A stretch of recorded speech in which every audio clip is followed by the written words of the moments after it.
Hey everybody, and welcome to Dominion Cards, the video series where we take a strategic, in-depth look at various cards from the board game Dominion. Today we're looking at Mint. This is a 5-cost action card from Prosperity, and it says you may reveal a treasure from your hand, gain a copy of it. Then there is a below-the-line effect that says, when you buy this, trash all treasures you have in play. Now, there are two distinct abilities on this card, so let's talk about them one at a time to begin with, and let's start with the on-play effect at the top. So Mint is a treasure gainer, but you need to draw it alongside a copy of the treasure that you want to gain.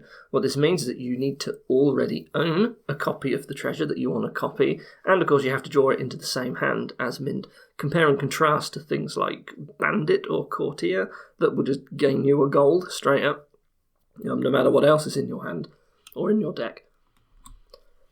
Now, Mint can gain a copy of any type of treasure. Typically, you want to avoid trying to copy silvers as much as you can in most instances. Out of all of the three base treasures, copper, silver, gold, gold is way, way better to get in large quantities than silver is. If you are likely to end up having silver as your best target for Mint, then it's probably too early to be getting a Mint in my experience. You don't want to end up in a situation where you have to use Mint to copy silvers so that you can hope to draw enough silvers in your hand at the time to then go up to afford gold, because it's pretty slow and it ends up spamming your deck full of silvers, which isn't very good. If you think you're going to end up in that situation, maybe don't buy a Mint just yet. Now, Mint is unlike many other treasure gainers in that it's not only getting you silvers or golds, it can gain you any type of a treasure, right? The best that it can do isn't necessarily gold. So of particular note is platinum, because Mint is a prosperity card. It actually adds a chance of having colony and platinum in the kingdom on its own. And being a platinum gainer is very, very powerful, actually, because platinum is such a strong card. Anything that can just gain you platinums directly is incredible. This is one of the biggest synergies in a way with Mint, is when platinum is available. Mint becomes very, very good in that situation. Of course, there are many other kingdom treasures that it can work well with, such as crown, harem, ill-gotten gains. Generally, you just want to think if there's any other treasures on the board, do you actually want lots of copies of those treasures? This is not the case for all treasures, maybe you only want a single relic, for example. However, if there are multiple, or if there is another kingdom treasure that you want multiple copies of, then of course Mint is very good at that because of the fact that it can target that treasure specifically. Now, of course, being a treasure gainer is not all of what Mint does. It also has this on-buy trashing effect. So whenever you buy Mint, you must trash all of the treasures that you have in play. This is not optional. You have to do it. Now, this only triggers when you buy the card, not if you gain Mint by other means. So if you pick one up with Artisan or Remodel, for example, you don't have to do any trashing, which may be good or bad. Now, the trashing of treasures might at first sound like a penalty, particularly if you're a new player. Why would I want to trash all of the treasures I have in play? I certainly don't want to be trashing a gold or a silver if I had to play them to buy a Mint. In practice, however, you can easily make this all treasure trashing effect a big positive for your deck rather than a negative. So it's key to remember, and this was also the case with Grand Market, you do not actually have to play all of the treasures you draw on your turn. It's easy, especially if you play in real life, to get into a habit of just throwing your hand down on the table during the buy phase and here's my treasures. You don't have to do that. You get to choose exactly how many treasures you play and which ones. So for example, you can just play only the coppers. Now, bear in mind that once you buy something, you can't play any more treasures.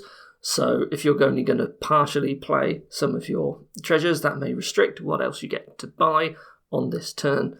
But generally, this means that Mint's on-buy effect can be used to trash a lot of coppers. That's generally what you're looking to do. Get rid of all of those junky, weak starting cards in your deck. Play 5 or more coppers, buy a Mint, boom, all of the coppers get trashed. Now, you want to watch out for this in the fact that sometimes you get to play treasures during the action phase. So big examples of this are Crown, or cards like storyteller. There's also stuff like capitalism as well that can make some of your other actions turn into treasures. It's easy to get used to thinking that Mint only trashes the treasures that you play at the start of the buy phase, but this is not true. If you've been playing like crowns to draw your deck, you can find that all your crowns get thrown in the bin as well. So you have to be very careful with this. Now, because Mint has the ability to suddenly trash all of your coppers, and you need to have some other treasure in your deck in order to be able to copy it, it is best to ensure that you actually already own a copy of the treasure that you want to be gaining with Mint before you actually buy your Mint. Part of the reason for this is because while coppers are bad cards that you want to get rid of, the reality is at the start of the game you are reliant on them for your money, and if you haven't put a replacement in your deck yet, you will find that when you buy the Mint, suddenly you don't have any money anymore, and that's bad, right? When you just mass trash all your coppers at once, you can be critically low on economy, and it can take a while to build back up. So this is the situation I mentioned earlier about not wanting to copy silvers with Mint. If you found that you have you trash 6 of your coppers and all you've got left is 1 copper and a silver, you will have to start very slowly minting silvers back or also buying them. And this is just a little bit too slow, and it just puts a load of silvers into your deck that you probably weren't really hoping to have initially. Right, you buy Mint, really you just want lots of copies of the best treasure that you can get. So do consider the fact that you actually have to buy a copy of the treasure or gain it before you get the Mint in a lot of cases. So if you want to get the most out of trashing coppers, and you also want to more easily pair up Mint with its target, this means that Mint really wants you to be able to draw your deck well. In fact, I would say that this is probably the most important synergy for Mint, is that you've got to be able to draw, right? It benefits a lot from focusing on draw early. So just remember that early in the game, because your deck is a large portion of it is coppers, draw is kind of equivalent to having more money on your turn as well. Like if the card that you are most likely drawing is copper, then that means that all of your plus cards are kind of like plus coins in a way.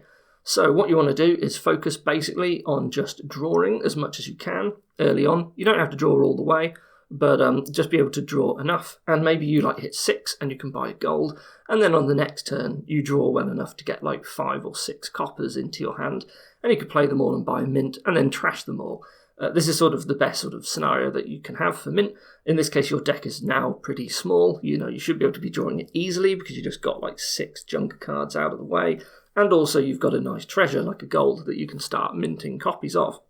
And because your deck is so small, you should at that point now be at the stage where you're drawing it all and you're slowly building up treasures, so you can now focus the rest of your buys on making your engine better, more reliable, building more, getting more buys, that sort of thing. Now, Mint on buy trashing can be strong on its own in the right circumstances. Right, you don't always actually want a treasure gainer. It's a way to slowly accumulate the power of your engine, increase your payload. But sometimes you just don't care at all. It's not unreasonable to think of Mint solely as a copper trasher. You buy it only to get rid of them all, and then you have something else, normally something that can deal with the estates, like a remodel, that then trashes the Mint into something better as well.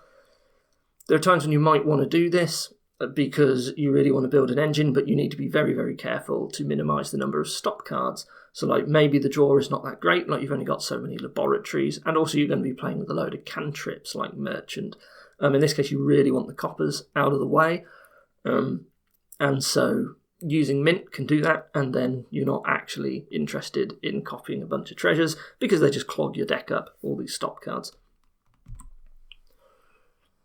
Now, while it might be tempting to think that you have to get perfectly thin and you've got to trash all 7 of your coppers with Mint, you shouldn't really expect to do that with Mint necessarily. It depends on how effective and reliable you can draw all of your coppers.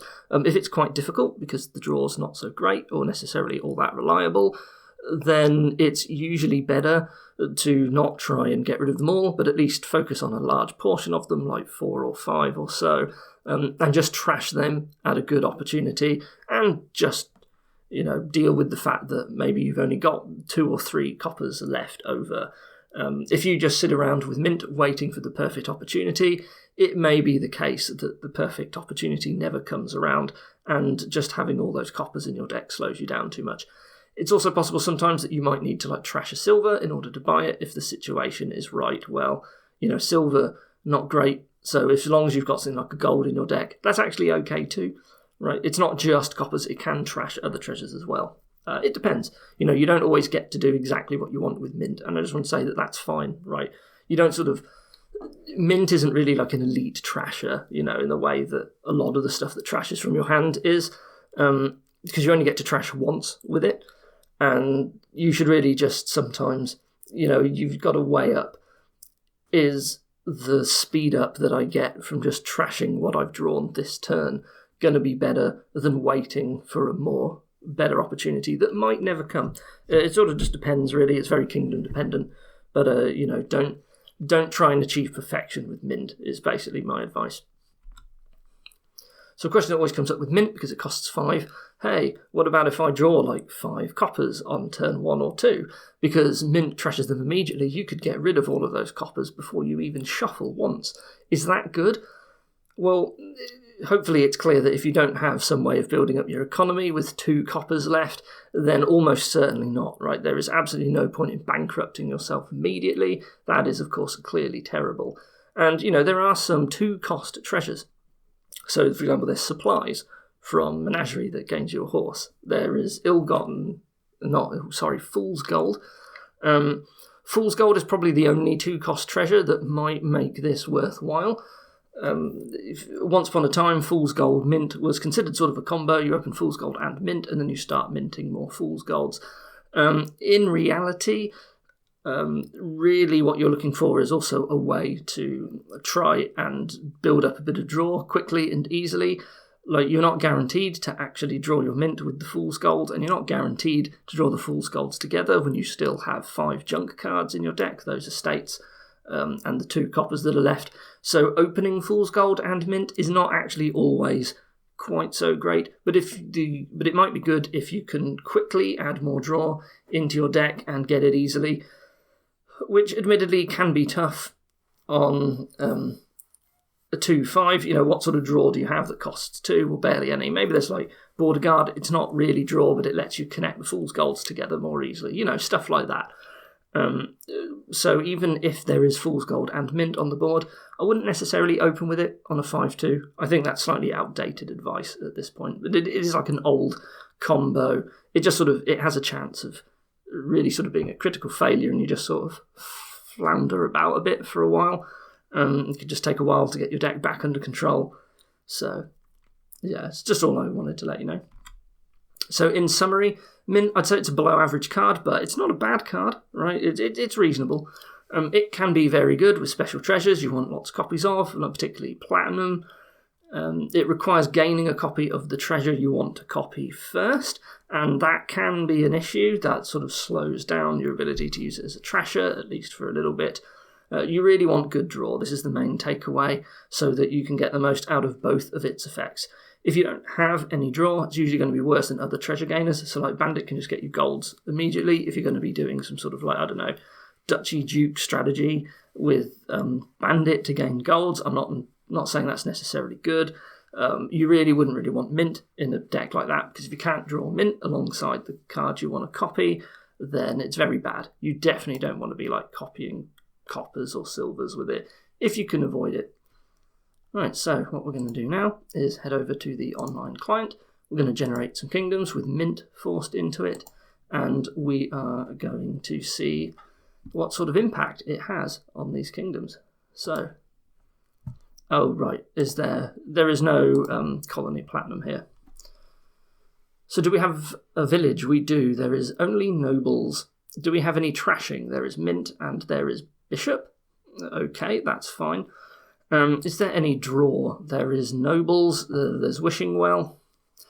We got plus buy with goons and baron. Well, goons is a power card, is very good. So I would like to do the goons engine if we can. Oh, there's laboratory as well for draw. Okay, so draw's pretty good. So what I really want to be doing is drawing a lot with labs, maybe some wishing wells. then playing nobles as a village and playing as many goons as I can. That's the ultimate long-term goal. In that respect, I don't really need a lot of treasures in my deck. I probably need some. Like, how else am I getting money? Swindler's pretty nasty here, I guess, because it turns your nobles into golds if they can be hit, and like it throws away your labs into copies of mint is actually better, I guess, than giving people duchies. So Swindler seems nasty. Also, the getting your coppers turned into curses is nasty because it sort of impacts Mint's ability to trash as well. So is Ironworks good? Ironworks gets you wishing wells and you don't really care about the other stuff. I guess it's okay for a while. You can probably bishop it later. You can get clean with bishop, but I think goons is just going to be a better source of money for this game. The attack of goons is quite nasty as well. So what are we going to do? We like to avoid opening bishop where we can. We do want one eventually to get rid of the estates. But what I really want to do is get up to like laboratories and draw a little bit first and maybe get... Well, my first 6 is probably goons, but we've got to get the nobles as well. Just 1 goons and then you focus on nobles, I think. Mint's going to be decent here because you really want to... Well, Mint is only going to be good here if your opponent doesn't open bishop, and they shouldn't open bishop. If your opponent does open bishop, you can avoid getting one yourself and can actually trash your coppers via your opponent's bishop plays, and that means you don't really need Mint at all. I'm happy to just buy our gold, and maybe I have a silver or 2, and I use that to get up to like goons, and then at that point it's actions for money. So whether or not we get a Mint here, I think depends entirely upon whether our opponent opens bishop early or not, and they shouldn't in this case. It's very bad to open bishop here. I think you help out your opponent too much, and bishop isn't exactly going to be...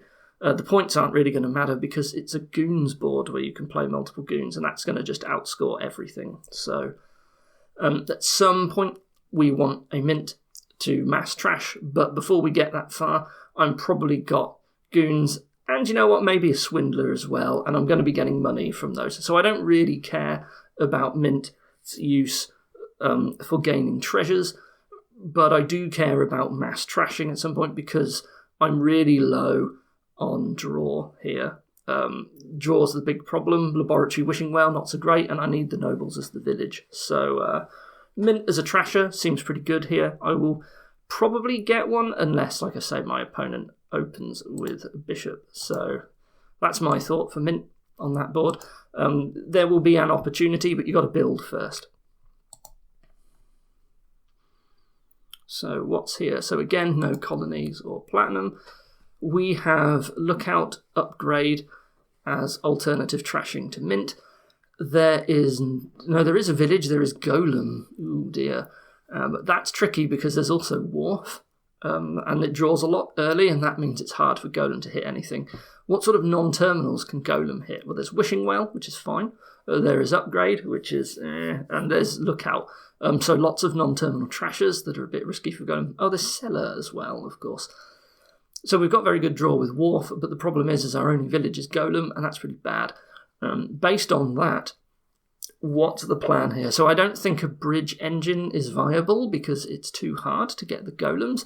And I do think like Wharf is going to outperform Golem. I do note there's a special treasure with Royal Seal on this kingdom, but Royal Seal is not a treasure that you want lots of copies of, so it doesn't really matter. Maybe it's just Wharf big money here. Like we get a Lookout to trash estates, and we will slowly trim some coppers. And otherwise, we just look to play 1 Wharf per turn, maybe, and that's all we really want to do. That seems decent to me. Mint. Problem with Mint here is that, it gets in the way of playing Wharf, because we don't really go for Golem as a village here, I don't think. I don't think it does enough for us. I think it's a waste of time picking up the potion, to be honest. That's another special treasure, potion. We definitely don't care to mint that one. Yeah, so I think it is just kind of like Wharf big money, but I also open with a Lookout, and I do like Lookout silver, maybe. I think that sounds okay. It's a bit sad board. I think that just outperforms. There's also Courtyard, but I think Wharf is better. I think the engine is too slow because it relies on Golem, and Golem's bad, particularly when you've got like Wharf drawing all your cards at the start of your turn. So what does Golem hit at that point? So yeah, I probably just don't get mint here. I don't really have the terminal action space to deal with it. And the coppers aren't so bad because there's just very good draw. And I can use that draw to draw the coppers and play them to get up to province, which is the best that we can do here. There is extra buy with Wharf, but you know what? It's too hard to play multiple wars per turn, so we just won't.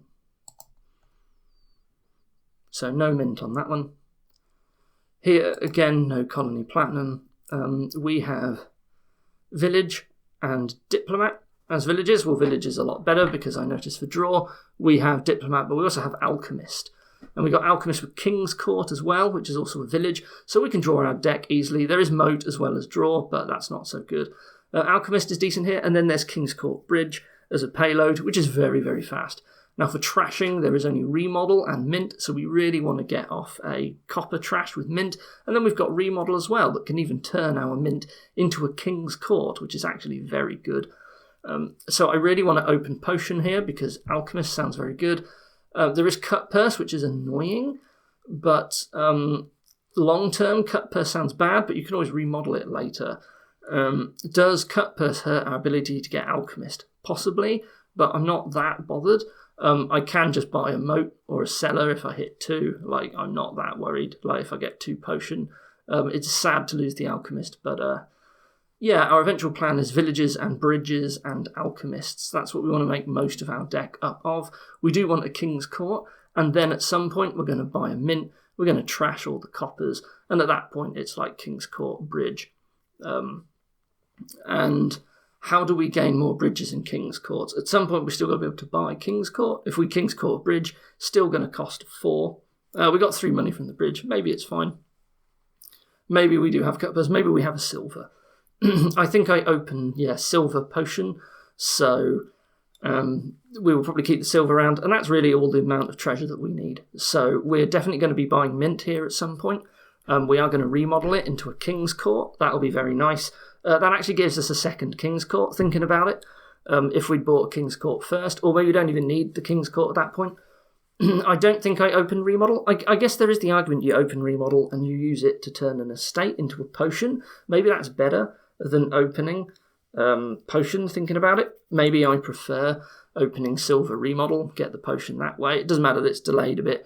Like alchemist, I don't really need it. I mean, I've got villages, but it's going to really help set up a lot more easily if I have 1 or 2 alchemists. I don't need to focus fire on alchemists because King's Court Bridge will end the game very quickly once we get there. But I do need to draw enough at some point to basically mint. I probably have a King's Court before I do that, and I'm going to get that somehow. Mint being the only 5 is an issue, I guess. I guess at some point we could remodel like the potion into a gold, and that helps us get up to King's Court or something. I don't know. Like, there will be a way. There's also bridge, so life will find a way, but I think mint's going to be very good here for its trash only, and we really don't care to actually copy any treasures. We buy the mint, then we remodel it. Sounds good. All right, what about this one? Sorry, was that? This is Colony Platinum. So we actually have Colony Platinum this time. Let's see, it says King's Court again. There is Bank as a special treasure, which can be okay with mint, but of course you probably get rid of all of the coppers, which is bad for Bank. What do we have for draw? Well, there's Minion, which hates treasures, but there's also King's Court with a range of cantrips like Village, Conspirator, Secret Passage. There's also Vault for draw as well. So we have more typical draw, and maybe that's going to be better, just thinking because we have King's Court. But the thing is, what are we doing with King's Court? So we can King's Court Conspirator, that's very strong. I do note, however, that there is no plus buy on this kingdom. That's actually a big deal. It's a big deal because we can't do any better than 11 on our turn to buy 1 colony, which we actually want to get up to pretty quickly. So what's the best way to do that? Maybe it's a Conspirator chain. I think we definitely want a mint at some point. At that point, are we like copying platinums anyway, just because we can? You know, if you can trash and then just start copying platinums, it doesn't really matter what your deck looks like. You're probably going to hit 11 quite easily. We don't really want too many treasures because, you know, King's Court. I'd like to King's Court Conspirators. It's very, very easy to get the money that we need. If you can King's Court 2 Conspirators, you've hit 12, and that just lets you buy your 1 colony. That's all we really want to do. In fact, you only need 1 King's Court, right? And then you just play some more Conspirators, or you have a gold or something. So the first plan here is to try and draw enough to get off a mint. For that reason, I think I want a vault, and I just expect that I'm not going to get completely thin. 1 copper sticking around is all right because we've got to hit 11. That's 5 Conspirator plays plus that 1 copper. That's okay. Yes, it is our only trashing. Well, we're going to have a vault, and we can discard some estates, and that's a little bit more money. So it seems it's going to be reasonably easy to hit 11. There's a bunch of different ways we get money. Like I say, I would like a King's Court. But I think we're going to have Village, Vault, Conspirator. We're going to have a mint. Maybe we pick up a Platinum at some point, and we might as well just start printing copies of it, and that will make it very easy to hit 11. But it's really important that we try and consistently get to 11 as soon as we can. Depending on how we do that, I don't think Minion's very good here. It's too slow to build a deck with Minion. So even though Minion King's Court's pretty good, and the attack is not bad, I think I prefer the Conspirator chain stuff with some villages. I do know I have to buy all those components one at a time, but I think that's easier than hitting Minion over and over. Like, you need a lot of Minions in order to get, like, your King's Courts and stuff. So I think a Vault early on, that can even get us a gold early on as well. Vault, if you draw a Vault on its own, you basically guaranteed a gold, right? And then you can use that alongside your mint. Maybe you don't really need Platinum, but that helps you, like, get up to something. So I think I'm buying a mint here at some point, but the first thing we've got to do is get the draw ready, and that means we want to hit Vault. So I'm probably going to open Conspirator Silver, I think. Maybe a silver is fine. Maybe we don't. Maybe it's just like Village Conspirator and we just avoid silver completely. But I'm also okay with just trashing the silver later with a mint, right? So, yeah, I think I open Silver Conspirator. We just want to get a Vault. We want to draw a bit. We start buying villages as well. We eventually get to like King's Court, and then we can just get a big mint off at some point. That sounds good to me. And then we just build up from there. But yeah. You can't build too much here, so I'm okay to have some good treasures, but not too many. But if I can mint Platinums, it's just brilliant, so I'm going to do that. All right, here's our final kingdom. It is Colony Platinum board again. We have Mine and Mint. What else? Well, we've got Upgrade for trashing, we've got Sentry for trashing, and of course we've got Mint. Well, Sentry and Upgrade are good enough that maybe I never get a Mint off, right? What do I really need to trash with Mint when there's Sentry, which also gets rid of my estates, which is pretty good. Very sad board for Ironworks. The only thing it can gain is Silver and Harbinger, which is terrible. So everything that we want costs 5 or more. Now, there are 2 special treasures with Hoard and Bank, but I don't particularly care to mint either of those. The draw is bad here in the fact that there sort of isn't any. There is Mine that can get us up to Platinum, which is actually pretty good.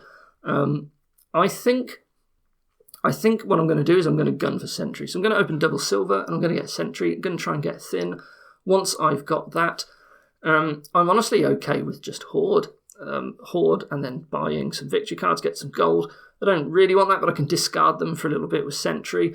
But I will actually get a Mine once I start getting thin. And what I can do is I can turn those golds into Platinums, and then I'm just going to look to buy 1 colony per turn. There is a plus buy with Courtier. However, Courtier only has single type targets, which means the best it can do for plus buy is just plus buy on its own, and that's pretty weak. So I'm not going to go with that. This is a Mine board because there's Platinum, and we can get thin quickly, and there's like 1 colony per turn, and we also have a gold gainer in the Hoard. Bank is no good because there is no draw. And that's it, I think. So yeah, so we get thin with Sentry, and we mine our way up to Platinum, and we get a Hoard, and we get golds, and then we mine the golds into Platinums, and then we just buy colony 1 at a time. That sounds pretty good. Mint is ignored here. We just don't need it. We've got other better ways of getting rid of our coppers. So there we go. We were sort of like, I think 2 boards we ignored Mint, and there was one of them, I guess it was, depending on whether our opponent helped us trash via Bishop or not. As you can see, Mint, it has tactical uses. You can just buy it to speed yourself up as well. There was a few boards there where we just didn't even want to play Mint after we gained it, and that's fine. See, it's got a variety of uses. It's a decent card. I like it, but its power level is not supreme, right? Like, really, you want the special treasures to make it really good. And when there are other treasure gainers, maybe you buy those instead. Like, here we're getting a mine rather than a mint, right? Like, mine isn't really a treasure gainer, but it's doing stuff with treasures that's more important to us as our one terminal per turn. So, yeah, well, I hope that was useful for you. Thank you for watching, and I will see you next time. Goodbye.